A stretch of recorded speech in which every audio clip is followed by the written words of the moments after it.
Hello students, जैसा कि आप सभी को पता है कि हमने लास्ट वीडियो में क्या किया, reapportionment of service department expenses to production department, कि सर्विस डिपार्टमेंट के एक्सपेंसेस को जो ओवरहेड है उसको किस में डिस्ट्रीब्यूट करना, प्रोडक्शन डिपार्टमेंट में करना। तो इसको जो डिस्ट्रीब्यूट करने के मेथड है, ठीक है, काफ़ी सारे मेथड है, वो मैं आपके साथ डिस्कस करने जा रही हूँ। मतलब कि एक लॉन्ग थियरी का भी लॉन्ग क्वेश्चन बन जाता है। यदि न्यूमेरिकल देख के तो आपको बता दूँ ये बहुत ही आसान है, जिसको थियरी आ गई न्यूमेरिकल अपने आप ही आ गए। इसके मेथड ऑफ रीअपोर्शनमेंट के हमारे पास तीन मेन मेथड है, जो मेन हेडिंग है direct redistribution method, direct redistribution method, step down method and reciprocal service method. ठीक है, ये तीन ये हो गए। तो इसके अंदर थर्ड में ये तीन और आ गए। ठीक है, simultaneous requisition method, repeated distribution method, trial and error method. ठीक है, और इस वीडियो में मैं आपके साथ एक डिस्कस करती हूँ। पहले वाला डायरेक्ट रीडिस्ट्रीब्यूशन मेथड होता क्या है, इसको ऐसे भी कह सकते हैं अपॉर्चमेंट टू प्रोडक्शन डिपार्टमेंट ओनली। जैसे मैं आपको पहले एक एग्जांपल ही बता देती हूँ। हो सकता है कि हमारे पास आपको पता है कि प्रोडक्शन डिपार्टमेंट कितने हैं हमारे पास, मान लेते हैं, क्योंकि अपॉर्चमेंट का काम तभी आता है, ये टॉपिक तभी आता है। मैं पहले ये बता दूँ, सर्विस डिपार्टमेंट है, सर्विस डिपार्टमेंट एक हो सकता है, वैसे तो काफ़ी सारे हैं, मैंने पिछली वीडियो में आपको कह दिया, लेकिन प्रोडक्शन डिपार्टमेंट मिनिमम 2 होने चाहिए, तभी तो हम अपॉर्चमेंट करेंगे। यदि एक ही हो गया, एक होगा तो ये री वाला कंसेप्ट है, री अपॉर्चमेंट वाला कंसेप्ट नहीं आएगा। इसका मतलब क्या है, यहाँ पर मिनिमम 2 प्रोडक्शन डिपार्टमेंट होंगे ही होंगे, मिनिमम 2 प्रोडक्शन, जिनमें हमने डिस्ट्रीब्यूट करना है सर्विस डिपार्टमेंट के ओवरहेड को। ठीक है, तो इसमें क्या है, यदि बाई चांस हमारे पास 3 प्रोडक्शन डिपार्टमेंट है, ठीक है, और सर्विस डिपार्टमेंट के एक्सपेंसेस और तीन क्या है, प्रोडक्शन डिपार्टमेंट है, 3 सर्विस डिपार्टमेंट है। अब एक को उठाते हैं सर्विस डिपार्टमेंट के ओवरहेड को, तो कई जगह होता है सर्विस डिपार्टमेंट के ओवरहेड को प्रोडक्शन डिपार्टमेंट में भी मारना है और सर्विस डिपार्टमेंट में ने भी हेल्प ली हुई है। तो ये जो हमारा पहला मेथड क्या कहता है, जो सर्विस डिपार्टमेंट के ओवरहेड को सिर्फ प्रोडक्शन डिपार्टमेंट में बांटना है और किसी सर्विस डिपार्टमेंट में नहीं मारना। Under this method service department cost are directly apportionment to production department only, मतलब सर्विस डिपार्टमेंट के ओवरहेड को सिर्फ प्रोडक्शन डिपार्टमेंट में ही बांटना है। And the service render to other service department, यदि सर्विस डिपार्टमेंट ने सर्विस दूसरे सर्विस डिपार्टमेंट को दी है, उसको हमने क्या करना है, इग्नोर करना है। इसको मैं आपको एक एग्जाम्पल के साथ समझाऊंगी। जैसे कि मान लेते हैं हमारे पास 3 यहाँ पर क्या है, प्रोडक्शन डिपार्टमेंट है, प्रोडक्शन डिपार्टमेंट ABC है, ठीक है, और इनके खुद के ओवरहेड्स ही हैं, ठीक है, और पहली बारी हो चुके हैं, पहली बारी उनके हिस्से में ये ओवरहेड आ चुके हैं अपॉर्चमेंट में। ठीक है, जो हमने पिछले 2-3 वीडियो पहले किया है। ठीक है, फिर हमारे पास अब 3 क्या है, प्रोडक्शन डिपार्टमेंट, 2 हमारे पास क्या है, सर्विस डिपार्टमेंट। 2 कौन से, मेंटेनेंस डिपार्टमेंट काम करता है। जैसे कि हमारे पास 3 प्रोडक्शन डिपार्टमेंट है ना, इन्होंने क्या किया होगा, इनकी मशीनों को मेंटेन करना, वहाँ के रिपेयर करना, ये मेंटेनेंस डिपार्टमेंट का।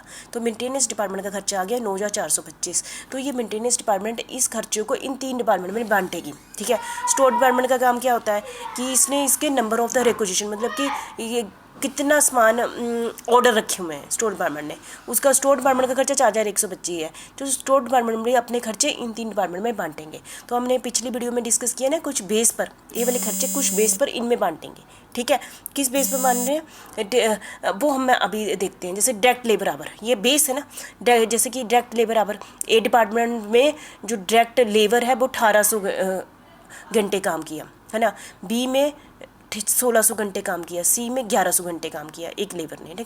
ठीक है, तो मेंटेनेंस डिपार्टमेंट मतलब कि जो इस मेंटेनेंस डिपार्टमेंट की जो लेबर है ना, उसने भी काम किया ना, उसको इस डायरेक्ट लेबर आवर के हिसाब से बांट देंगे। स्टोर डिपार्टमेंट मतलब कितने ऑर्डर आए, ए डिपार्टमेंट से 90 ऑर्डर आए, बी डिपार्टमेंट से 60 ऑर्डर आए, सी डिपार्टमेंट से 50 ऑर्डर आए, इसके हिसाब से इसके खर्चों को 4,125 है ना टोटल खर्चे, और ये रेशो बना के 4,125 को 90, 60, 50 की रेशो में इनमें बांट देंगे। और 9,425 को 18, 16, 11 की रेशो में, 18, 16, 11 की रेशो बना के, इस रेशो तो आपको निकालनी थी ना, 9,400 टोटल है, इसको 18, 16, 11 की रेशो में बांट के इन 3 डिपार्टमेंट में बांट देंगे। समझ गए?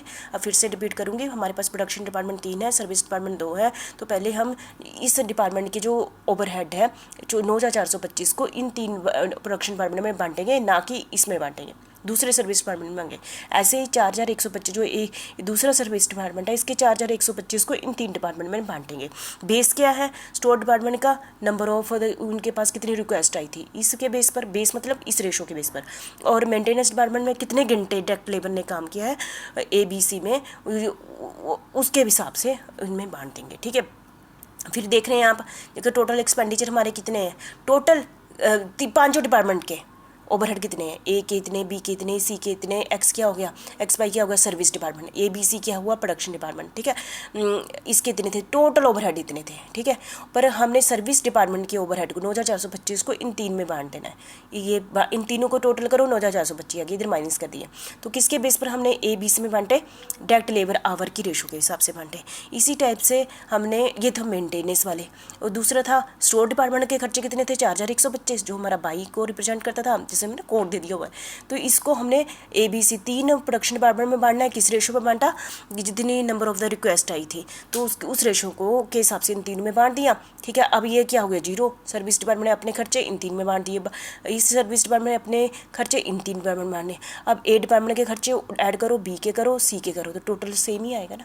पहले 5 का टोटल था, अब 3 का टोटल ये आ गया। इसको कहते हैं सेकेंडरी डिस्ट्रीब्यूशन समरी।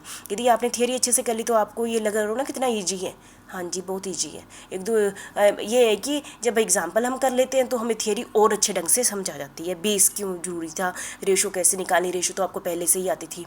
ठीक है, मुझे लगता है यदि आप एग्जाम्पल थियरी पढ़ के एग्जाम्पल करके फिर थियरी पढ़े ना तो आपको बहुत अच्छे ढंग से समझ आ जाएगा। ठीक है, तो मुझे लगता है कि आपको पहला मेथड आ गया कौन सा, अपॉर्चमेंट टू प्रोडक्शन डिपार्टमेंट ओनली, मतलब सर्विस डिपार्टमेंट के एक्सपेंडी ओवरहेड को सिर्फ प्रोडक्शन डिपार्टमेंट में डिस्ट्रीब्यूट किया हमने, एक सर्विस डिपार्टमेंट के जो ओवरहेड को दूसरे सर्विस डिपार्टमेंट में चार्ज नहीं किया। ये हमारा 3 मेन मेथडों में से एक मेथड था। ठीक है, बाकी मैं नेक्स्ट वीडियो में आपके साथ डिस्कस करती हूँ।